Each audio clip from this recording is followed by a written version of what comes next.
Morning बच्चों। हिंदी साहित्य के अंतर्गत आज हम पढ़ेंगे अपनी पाठ्य पुस्तक सरयू की एक कहानी मिठाई वाला कहानी, जिसके लेखक हैं भगवती प्रसाद वाजपेयी। बच्चों, ये जो कहानी है बाल मनोविज्ञान के विविध कोणों को प्रस्तुत करने वाली कहानी है। यानी इसमें बाल मनोविज्ञान, बच्चों की जो मानसिकता होती है, उनकी जो सोच होती है, उसको ध्यान में रखकर इस कहानी को लिखा गया है। और साथ ही साथ इस कहानी में एक ही व्यक्ति जो अलग अलग किरदारों में आपके सामने प्रस्तुत होता है। इसमें पहले वो आता है खिलौने वाला बनके, और उसके 6 महीने बाद आता है बबूली वाला बनके, और 8 महीने बाद मिठाई वाला बनकर इस कहानी में आता है। एक ही व्यक्ति है जो अलग अलग किरदार लेके आपके सामने आएगा।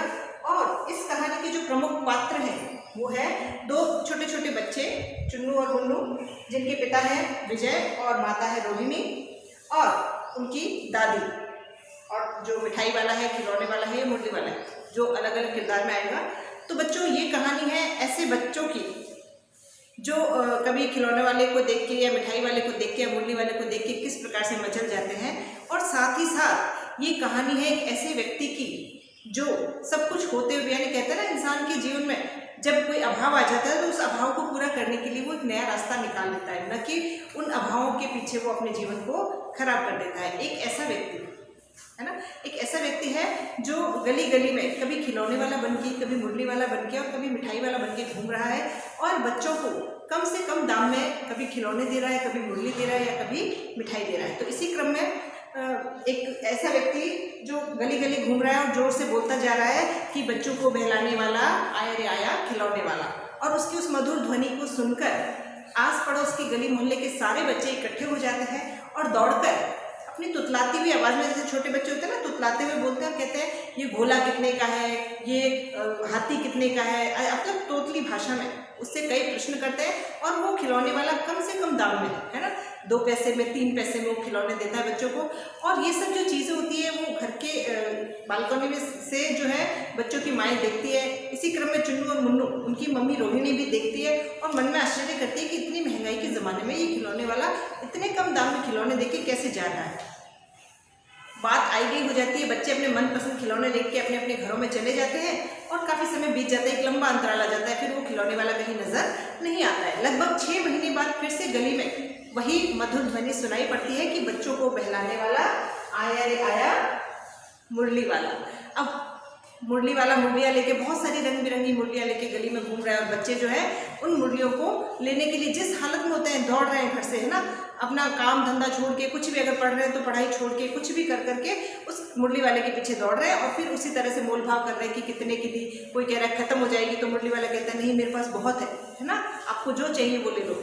इस प्रकार से 2 पैसे और 3 पैसे में वो मुरलियाँ भी दे देता है। फिर वही रोहिणी को आश्चर्य होता है, उसके पति को जाके कहते हैं कि देखो एक मुरली वाला है जो इतने कम दाम में जो है बच्चों को कभी खिलौने दे रहा है, कभी मुरली दे रहा है। और सहसा उसके दिमाग में 6 महीने पहले की घटना कि एक ऐसा व्यक्ति आता था जो खिलौने दे के जाता था, और आज ही मुरली वाला है।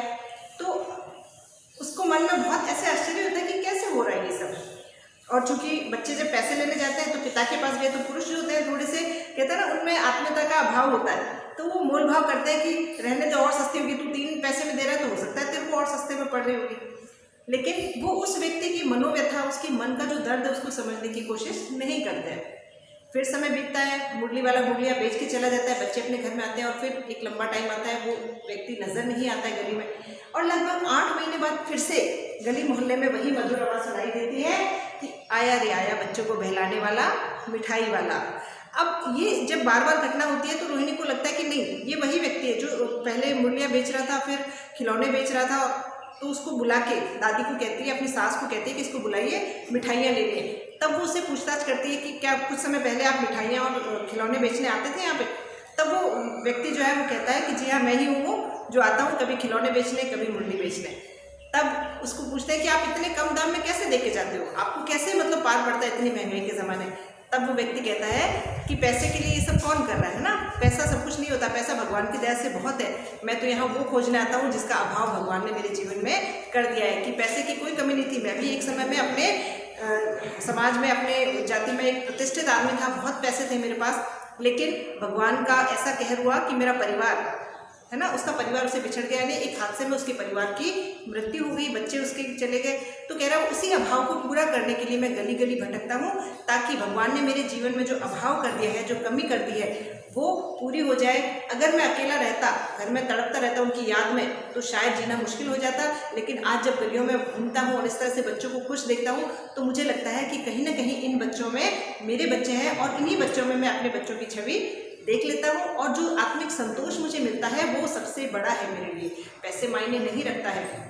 और ऐसा कह के वो जो मिठाई होती है रंग बिरंगी, वो बच्चों को देता है। और जब रोहिणी पैसे के लिए कहती है दादी से, तब बच्चा खिलौने वाला और मिठाई वाला और मुरली वाला जो, वो ये कह के कि नहीं, इस बार इसके पैसे नहीं लूँगा, और वो बच्चों को मुफ्त में मिठाई दे के वहाँ से चला जाता है, और बच्चे बड़े ही आनंद के साथ वो मिठाई खाते हैं।